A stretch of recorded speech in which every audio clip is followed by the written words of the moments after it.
Hello, and welcome to this episode of It's Not You, but Sometimes It Is, the podcast of real leaders talking about overcoming the real crap. And we love to do straight talk with executives who have really interesting stories to tell. And today's episode with George Joseph is just that.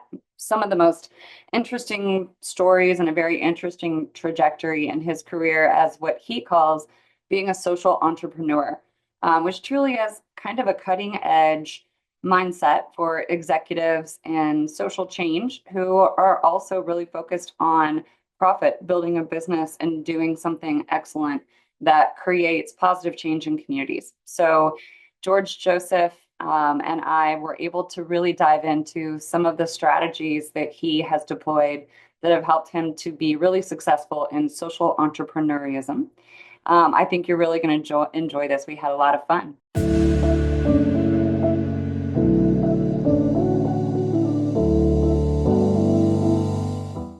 All right. Well, George, thanks again for being here. I'm really looking forward to talking with you and having you on the podcast today.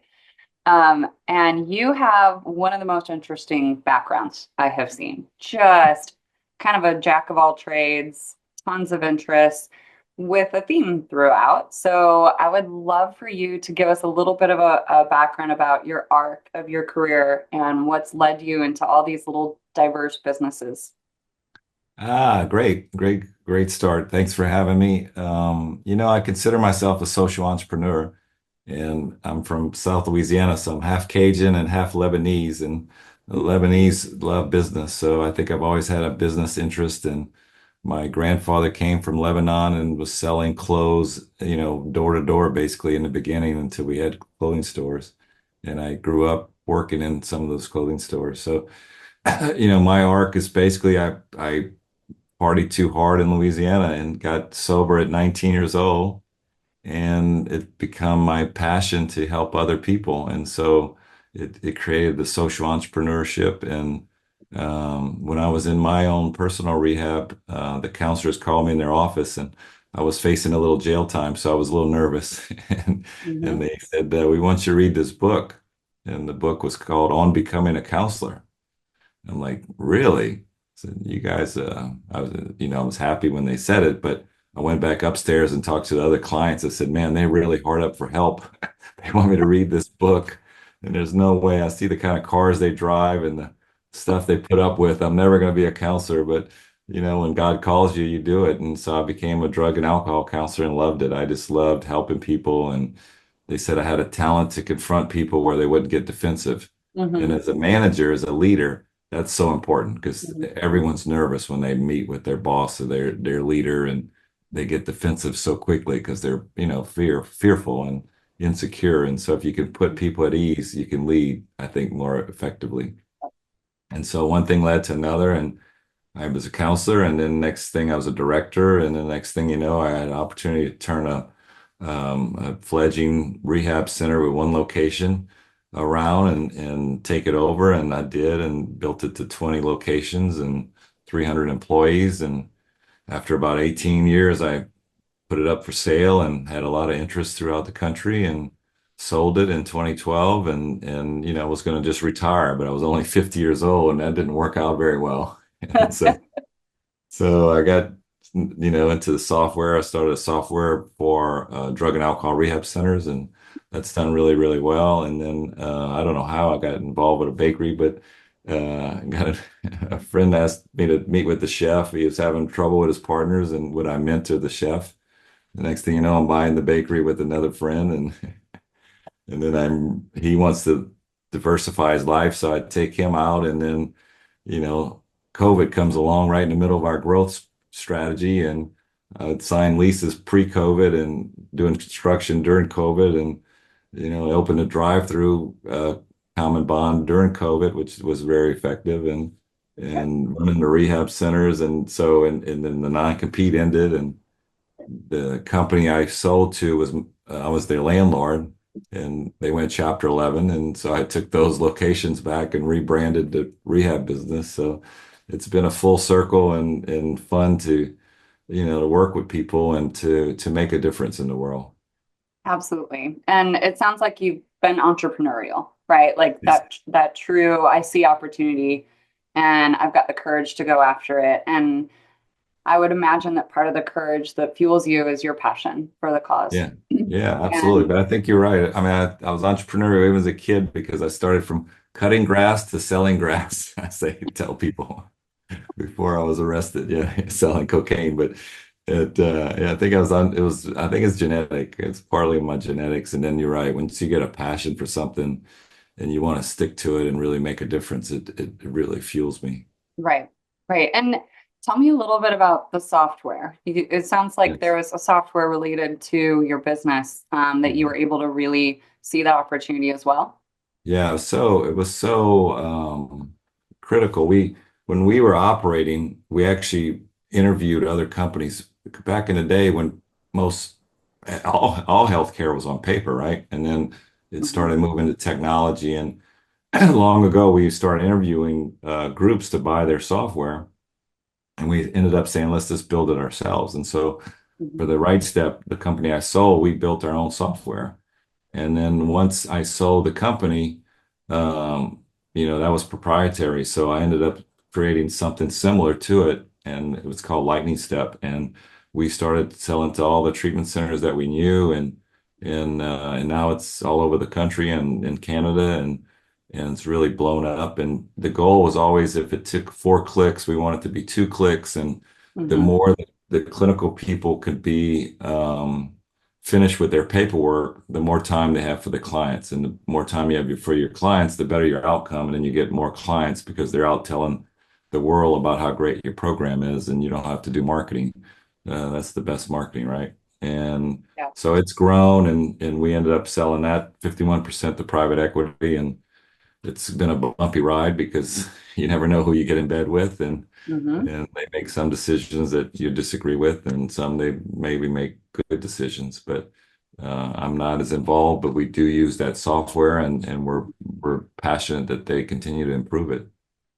Awesome. Awesome. So interesting. I think a lot of people don't realize within the social realm, right, of helping to address some of the most insidious problems in our communities, that you can have a big heart and a drive for profit, Yes. and to do things with a level of excellence that people don't think of when they think of the nonprofit sector. And things have changed a lot. The nonprofit sector or the social sector is all merging and different now. Yes. There's a lot of for profits and nonprofit causes, a lot of nonprofits with for profit business lines.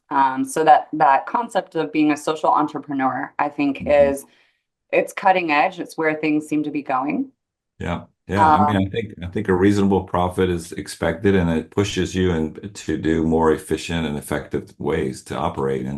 And sometimes nonprofits have kind of taken a lazier approach, and they don't change with the times, and they're not as effective. So I like the for-profit because I have more flexibility right. to move quicker. Nonprofits seem to move a lot slower, and as we know in today's age, everything's moving very quickly. Right, right. So George, you've seen a lot in your day. You've been in different sectors. You have really been one of those few top 1% CEOs who actually drives massive growth, and you've done it in multiple sectors. So I know you've seen a lot, and you've been in a sector that's really difficult, recovery. Like most people who go into recovery are not cured. You're not effective with them, right? The Right. recidivism Yeah. is really high. And Yeah. it's also very hard to find talent and have a positive culture with a group of people who are struggling so much, knowing that they might, right after you work with them, come back through your door. It's a very Yeah. hard sector to work in. Yeah. So I'm really curious to hear what have been one or two really incredibly difficult things that you have faced in your executive role, and what did you learn? How did you overcome them? What did you learn? It's great. Great question. Thank you. For many years, we were growing, but like you said, the labor pool was weak, Hmm. and the people we treat are very difficult. And so you have to have the committed people, but more than that, then you have to be, professional, and be able to stop their own personal issues when they walk in the door of work. And one of the most brilliant things we did is every year I would have the employees read a book and then I'd pay them to write a little report. Who moved my cheese? Little simple books, right? Mhm. And Yeah. so one of the last ones before I sold my company was called Delivering Happiness. And it was about Zappos and Mhm. Tony Shea, sorry. And then in that, they have a whole part about positive psychology and about core values. And so we really started to thrive in those areas and created the core values. And then we had contests where people can recognize their coworkers based on those core values. And Right. we gave gift cards away. And so it was more about getting the right container so Mhm. that the employees fit. And then the ones Mhm. that didn't fit were more obvious, so you can move them on Right. quicker. Kind of like Ritz-Carlton talks about, we unleashed them on our competitors. And so we wanted to get the right culture because that makes a difference. And then when you have the right culture, you actually have less turnover. And when Right. you have less turnover, you can push for more change and improvements. And so the biggest challenge has been turnover in our industry because it's not the highest paid industry. And so if somebody gets a $3,000 or $4,000 raise to go to the place next door, they'll jump. And how do you keep retain your employees without just having a competition like sports teams and keep raising salaries and having a salary cap? So we have to you Yeah. know, have them feel good about working there. And when I sold the company and the private equity came in, they did two stupid things that hurt the morale. And Mhm. one was we had matching 401k. It's not a lot of money. They Mhm. cut that out because their other facilities around the country didn't have it. And instead of Mhm. stepping up to what we did, they took it Mhm. back. And Mhm. then residential facilities, we gave our employees free lunch, free meals Mhm. and they took that out. And I'm like, how silly is that?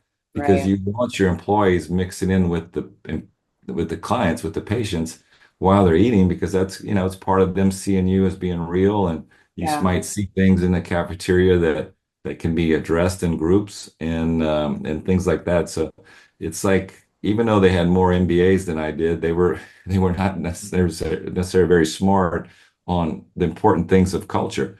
Those Mhm. are the kind of important things. When I sold the company, I gave everybody money, right? And based on their seniority. But the things that they commented most about was when I would write birthday cards and put a $20 bill in it. That's, things that they were impressed by more Right. than the bonus they got when I sold. It was more about the touches that you do to make them feel appreciated. Yeah. Yeah. Incredible. So I've seen, George, a lot of executives make this mistake of being, we always have to weigh profit, money, and numbers with the Yeah, human aspect. yeah, yeah, And people don't realize, when you take away the little expense of paying for lunches and the 401k match, it's going to cost you more probably in attrition and replacing those employees, right? It's just going to be a churn in the other direction. yeah. And so it's always amazing to me to see people with MBAs, private equity firms who don't understand this. Like I can Okay. show them with numbers that this is Yeah, not a good, it's not a good approach, even just from the financial element. And right. with the talent war today, and you have somehow survived the talent war of Yeah, everyone being more than willing to jump to the guy next door for a 50 cent an hour raise, right? yeah, yeah. And so you've got to be what I call sticky or emotionally sticky. You have to have people have an emotional bond to you as their Yes. employer. Yeah. And when we take that bond away, we lose our competitive edge. Yes. And you figured that out early. And it sounds like it was a big differentiator for you. Well, thank you. Yeah, no, delivering happiness was really a game changer in a lot of ways. And actually, our doctor and I went to visit the Zappos headquarters in Vegas. Cool. And basically, they'd give tours. And basically, it was a big call center, but every cubicle was decorated. It had themes by different departments. They made it fun. It's a little weird. It was one of their core values, and that was so eye-opening. And more importantly, how things change when you just explore that my doctor who read the book and turned in a report in the book has a whole section about positive psychology. And so he researched it and actually went get his master's degree at University of Penn. And so when we reopened the facility after my non-compete, I basically called them and said, look, I want to use your curriculum and your name Nice. and for the new company. So our new company is called Positive Recovery Centers, and we're using positive psychology as part of our curriculum to help people get sober and more importantly, to make a difference in the world and feel positive about their experiences.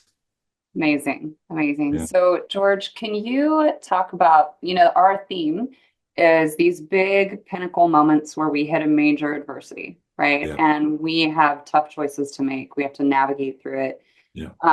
You've talked about the business challenge of your talent market. Can you give Yeah. me an example of something that was just really personally difficult for you that you faced, how you overcame it, and what you learned or gained from that? Yeah, I could definitely talk about the bakery business. Great. That's always adversity. I started with it was called Common Bond. It's in Houston. It was really a brainchild of this guy who went to New York and went to culinary school from Houston and went to Europe and learned and wanted to create this beautiful bakery in Houston. And so when he bought it or started it, I didn't even hadn't even been there when I first met him, and so I had to go and learn about it. And after about they were open about a year and a half or so when we bought it, and he designed the kitchen too small, so we were limited on what we could do. And when we bought it, it was 80% bakery items and 20% savory, and we knew to make it economically successful, we had to increase savory. Okay. So we ended up opening a commissary and a bakehouse, basically to do all the work and help the kitchens. And as a result of that, you had to continue to expand to, the economies of scale. Hmm. And I started the growth obviously right before COVID and then through COVID, and we were growing. And then I went from the limited menu drive-throughs, which were working, to limited menu non-drive-throughs in office buildings and different places, and it was a total fiasco. So I basically overamped the business, and we were distracted on the growth and not the basics. And so I ended up seeking out a partner, and Joel Garza is my partner, and he was so brilliant because within a week he came in and saw the logistics of the bakehouse, and basically we eliminated 35 employees, and that's obviously adversity. Yeah. But he made it more seamless and more logistically better because I had people working on different teams for different items, whereas he put a super team together and they did each item and moved from the bread to the macarons to the croissants to and preparing it. So I went from 7 day a week full production to 5 day a week full production and part-time on weekends. And he took all the pressure, the cash pressure right away, took off the company. So I consider him brilliant for figuring that out in a short period of time. Mhm. And it was painful because when you're growing and you're trying to create that culture, sometimes you get almost too blinded by, hey man, this is not the right model. And I was almost too nice because the model was off. We didn't need that much pressure on the restaurants to produce because we had so much overhead. And so I was chasing my tail, Right. and that was the adversity. And so, it created some obviously negative feelings when you have to lay people off and make changes. And some of the leaders on the leadership team we had to let go. And it's people that I was intimately involved with through Yeah. COVID, which is, and you Right. get even more intimate with folks when you see the true how people step up. And so it Right. was a really challenging time. And now we're on the other side of it. And he's been able to keep the process growing and the company and the reputation continue to grow. What do you think is your main takeaway from that, George? It was mainly my lack of looking at the basics.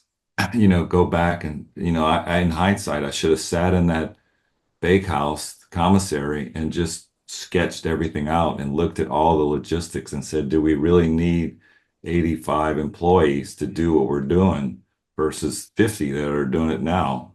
Hmm. And if I'd have did that from the get-go, I wouldn't have had to open as many locations. And then the locations that were smaller that I was chasing wasn't the right model. Hmm. The drive-throughs were a full model. The full restaurants were a great model.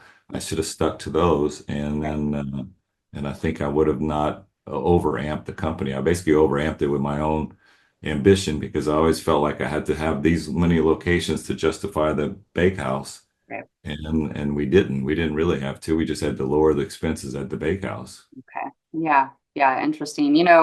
I think a lot of executives I talk with in different kinds of roles, sometimes our greatest strength can also cause blind spots. You didn't Yes. even really think to look there, right? You were so Yeah. focused on growth and the human Well, element. And yeah. a favorite phrase of mine is that money covers incompetence. As long Yes. as we're making enough money, we can have not very Yeah. good operations system and even strategy, right? Yeah. So Yeah. luckily, your friend, sometimes that fresh perspective of your friend and now partner can come in Yeah. and see some of the blind spots. Yeah, because when Um, you're a leader, your leadership team will say yes, yes, yes. right.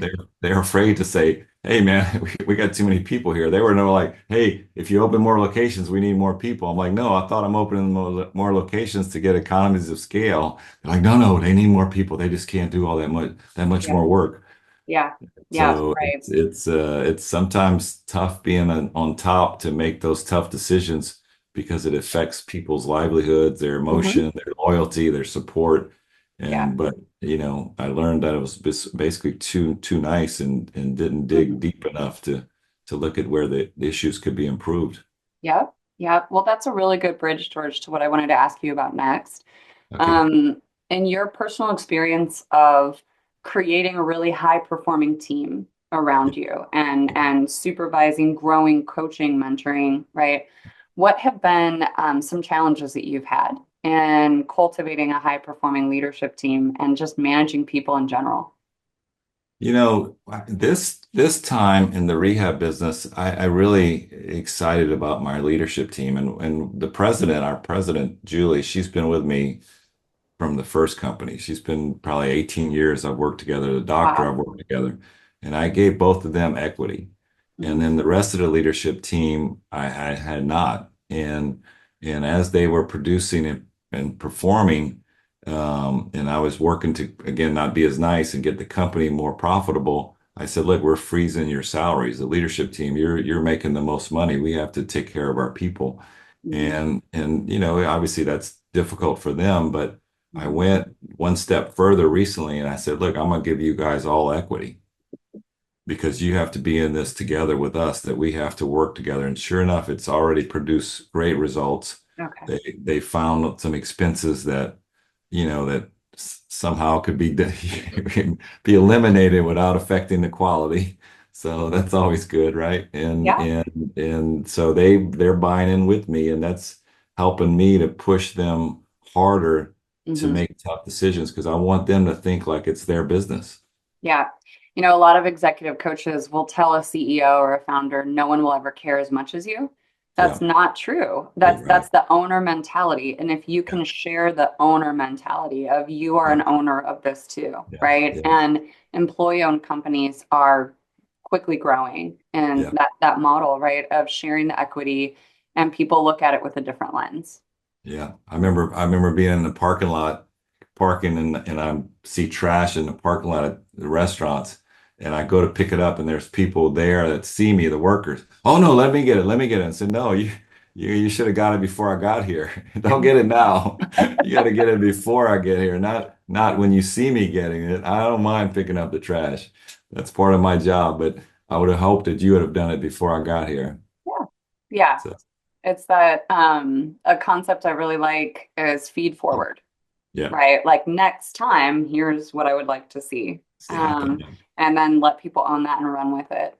Yeah, Um, so much nuance and complexity when it comes to leading high performing teams, and executives are often focused on the business level decisions of strategy and shaping the culture, yeah, looking at the P&L. yeah. And at the same time, you still have to really be mindful of the people who are most impacted by you, who you're Yeah. interacting with most on a daily basis. And that's a hard Yeah. balance to Yeah. strike. Yeah. And Yeah. even the ones that don't interact with you, the ones from the bottom up, they have to feel that culture Yeah. because the customers basically interact more with the people at the bottom than the people at the top. And so they have to be skilled enough to be able to help our customers as passionately as we are Right. about the business, right? Yeah, you have very little influence or touch on the actual mission and Right. purpose, right? And so you're completely reliant on your people, Yeah. which can be a scary thing Yeah. for a lot of Yeah. senior leaders. And that actually brings me to another thing I wanted to ask you about as your this whole business is growing, right? Like you have been great at driving this growth and also really proactively shaping the culture, but you are also really having to stay looking at the cutting edge innovations, changes in the market, labor market, the economy in general. So, what do you see as this next push for the company over the next 5 years or so? How are you going to need to change and adapt?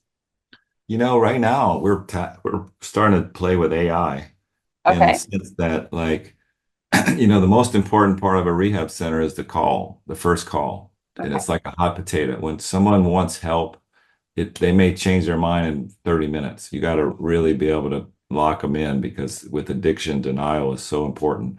So a lot of times our staff would have a hard time like documenting the call. And Okay. so now we're playing around with AI where AI will just take the call and, tie it up and type it up so we can see it. And then also we have to communicate with the insurance companies to get authorization. So I think it's going to help us in that area to communicate more effectively based on what's happening, but with that extra assistance. Because some people have the biggest heart, maybe the worst at documentation, and Hmm. some of the best documenters may be terrible with patients. So it's like it's like to find that balance. So if we can use AI in that area, and then also it's claims. Like we have Okay. people right now. We actually have one in the Philippines that's helping for us to call on our claims because insurance companies, for better or worse, they don't like to pay. Hmm. And if you don't follow up and check, you may not get paid on something that you provided the service for. And Right. so I think AI can help in that area too, is to start to disseminate what needs to be addressed and how quickly it could be addressed and do you need a full-time person to address it that way? So I think AI is better or worse, it's coming. It's hopefully we can use it in a good way and in a positive way to be more efficient and again give more service to the person that's there and needing help. Yeah, that's so interesting. Everyone's talking about how AI won't necessarily replace a lot of workers. It will enhance and make things more efficient and more Yeah, effective, right? And if you can use AI to analyze the effectiveness of different strategies on that initial call, yeah, what brings more people in, yeah, who is doing the best, how are they great, right? And yeah, have AI be a really useful tool in that. That's really yeah, cool.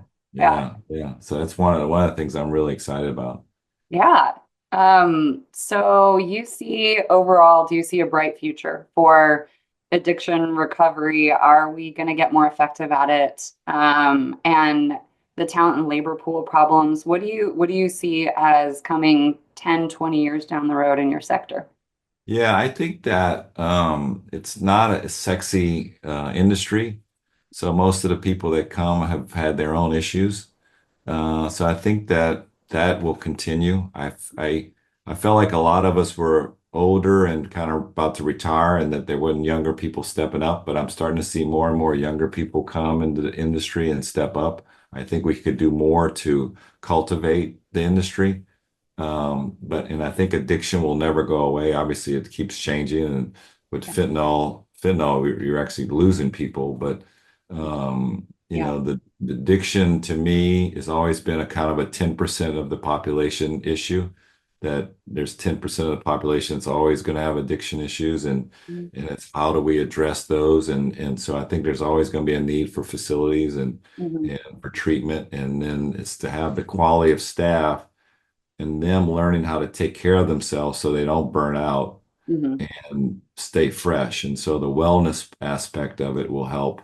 How do we keep our staff fresh and well and healthy, eating well and exercising and all those things that, Yeah. in the old days, the counselors would smoke right in front of the clients. You know what I mean? It's like, I don't think you were that great, or all the facilities were, clients had to smoke, or the facility would go out of business. But we're moving in a more healthier direction. And like our chef, we have a garden at one of our facilities. It's in actually Garden Oaks, part of Houston. So we built a huge garden. And so farm to table food. And things that, Wow. and getting them healthier to feel good about themselves physically as well as mentally and spiritually is, I think, part of the future. So hopefully, we can do a better job on outcomes. I think there are some new medicines that they're trying to help to assist some people that need it. And so I'm hoping that as the outcomes improve, the facilities, centers of excellence will rise, Okay. and then the facilities that are more greed oriented will fall apart because they're not producing the outcomes. Absolutely. I mean, that is what should happen in any economy that is Yeah. at least somewhat capitalist, right? So the Yeah. competition should win, Yeah. even when it comes to social entrepreneurialism. Yeah. Yeah. And one of the things I've always prided myself on, and I've wanted in my obituaries, that I always assured my treatment. If someone came in for 30 days and paid cash for a year, we've stayed with them. If they relapse, they came back for free. And Wow. and Okay. not, I don't know any facilities that want to do it. I'm like, why not? Let's put your money where your mouth is. And what happens is we get less than 10% come back. And Wow. they're usually good for the current clients because they come back and say, I didn't listen. I didn't follow my discharge plan. I didn't do the things the counselor said. You should listen to them.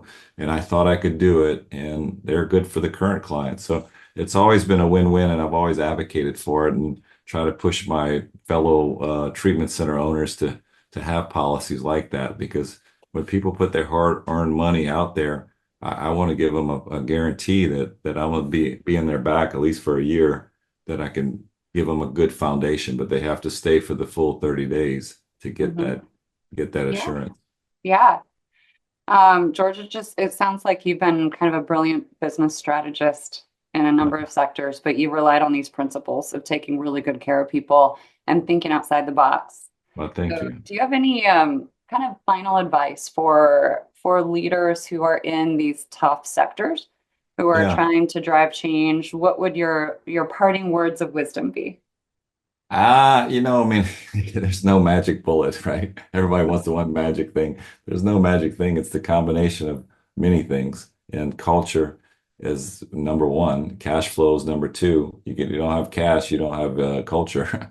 And you don't have culture, it's hard to get cash. So I Yeah. think they're kind of tied together. And the more you can engage your workforce, the more you can find the best product, the more you can keep improving your product, whatever it may be, I think wins. But it's not easy, and it takes a real well-rounded approach, unless you have the only thing that everybody needs and you can do whatever you want. But it's a pretty competitive world out there, and so it's working together and engaging your leadership team to engage their people.